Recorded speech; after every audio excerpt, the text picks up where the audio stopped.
तो आइए हम लोग द्विघात समीकरण में के किस मान के लिए क्वेश्चन जो होता है के किस मान के टाइप वाला क्वेश्चन को समझते हैं।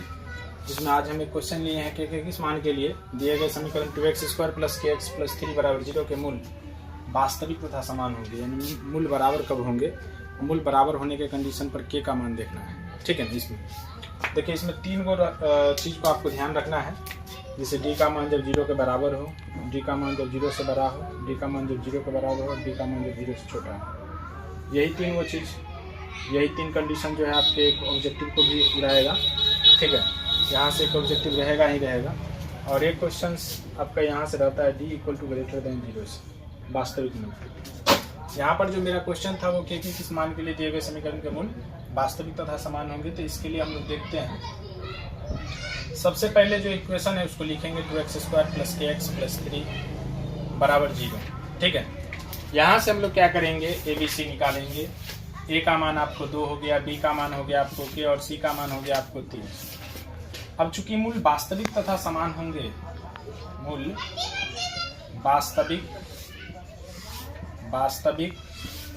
तथा समान होंगे,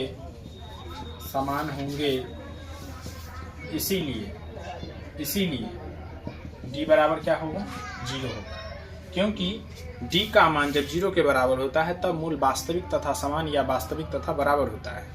d का मान मतलब 0 के बराबर, यानी d मतलब क्या, तो विवेचक या विभक्तर। इसको विवेचक या विभक्तर कहा जाता है। अब देखिए, d बराबर फार्मूला बनता है b² - 4ac।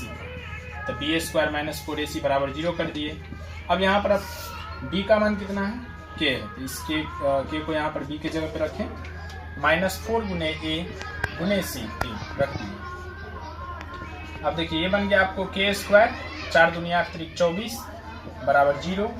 यहाँ से हम लोग k का मान देखेंगे, तो यहाँ से k² बराबर आपको हो जाएगा, ये माइनस में 24 उधर ले जाएंगे, प्लस में k बराबर यहाँ से हो जाएगा ±√24। और √24 का वर्गमूल यदि हम लोग देखें तो ये क्या हो सकता है, 2 दूना 4, 4 दूना 8 × 24, यानी ±2√6, 6 ठीक है।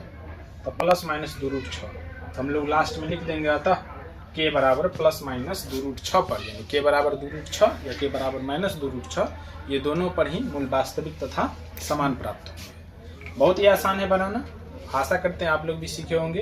अगले वीडियो में हम आपको बताएंगे मूल वास्तविक तथा असमान के लिए, और उसके अगले वीडियो में बताएंगे मूल वास्तविक कम होंगे, के किस मान पर मूल वास्तविक होंगे उसके लिए। चलिए इसको देखते हैं।